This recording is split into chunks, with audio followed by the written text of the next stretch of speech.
The title of our visualization is the Bacterial Genomic Surveillance Phylogenetic Tree created by Group 5, Ong Zhi Wei, Maria, Sebastian, Christy, and myself. Hi, I'm Steve Peck and I will cover our overall visualization, the navigate mode, and the legend. The tree branches branch out from the center, called the root node of phylum, towards the leaf nodes outside, representing individual bacterial strains according to taxonomic rank. In the default view, the further apart the branches, the more genetically dissimilar they are.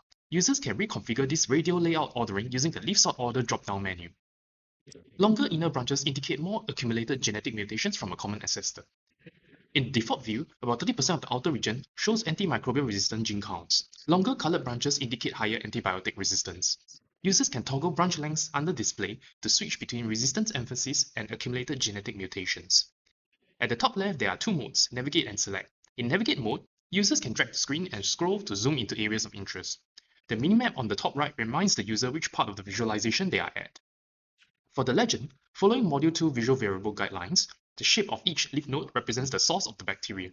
A circled border highlights multi-drug resistant, or MDR strains, meaning resistance to at least 3 antibiotic classes. Color hue represents the main antibiotic resistance class of the bacterial strain. Since there are many antibiotic classes far exceeding human cognitive limits, color hue is used to distinguish categories here rather than to serve as a visual pop-out.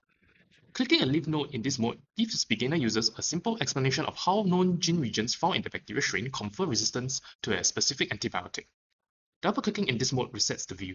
I will now pass over to Christy, who will cover the select mode and spiral time representation. Thank you, Steve. Now I will go through the select mode and the spiral layout visualization. In select mode, users can use a drag box to select the bacterial strains that they want to compare. The pop-up below tells the user how many strains are selected, as well as a comparison table of resistance genes. Each column is one of the strains selected and each row is a potential resistance gene. If we scroll all the way to the right, we use a simple linear time representation as covered in week 9 lectures to track the temporal trend of resistance genes. Double-clicking in this mode will unselect the previous selections. The spiral layout model transforms the linear temporal data into a spiral form using polar coordinates, allowing users to intuitively explore how bacterial evolution and resistance patterns change over time from the year 1995 to 2025. Users can zoom into the spiral, and as they do, the nodes become more distinct and visible. By clicking on a specific year, users can view the list of isolates associated with that year. For example, selecting the year 2000 reveals that a total of 31 isolates were collected during that period. Additionally, the select mode is functional in this layout too, enabling the users to compare the total number of isolates across the 2 or more years with ease. This layout is inspired by the row spiral curriculum concept discussed in the Week 7 lecture on time series visualization.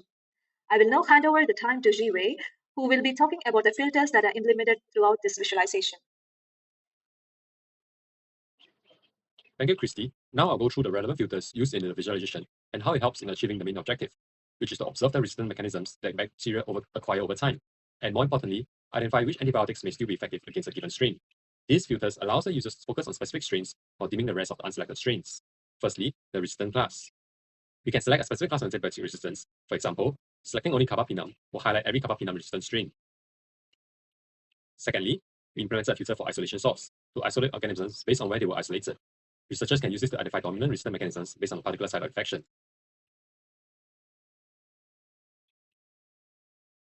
Next, we can filter by species. Notice that when we filter, this also automatically selects every strain in that species, which brings out the comparison table that Steve mentioned earlier. This makes it easier to track how resistant genes accumulate within the species over the years.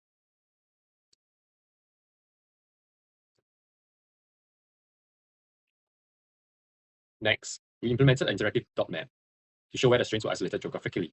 The size of each dot corresponds to the number of unique strains isolated from that region. Clicking a dot filters the tree to that country.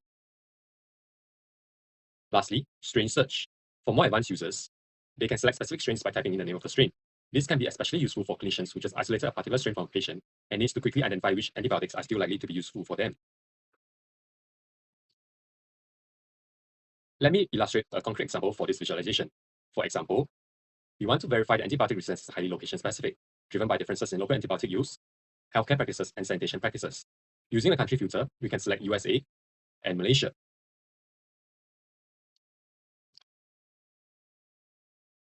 Selecting these two strains in particular, we can see that despite being the same organism, the resistant genes between them are vastly different, supporting the hypothesis that how geography shapes resistance. That's all for our visualization. Hope you enjoyed this video.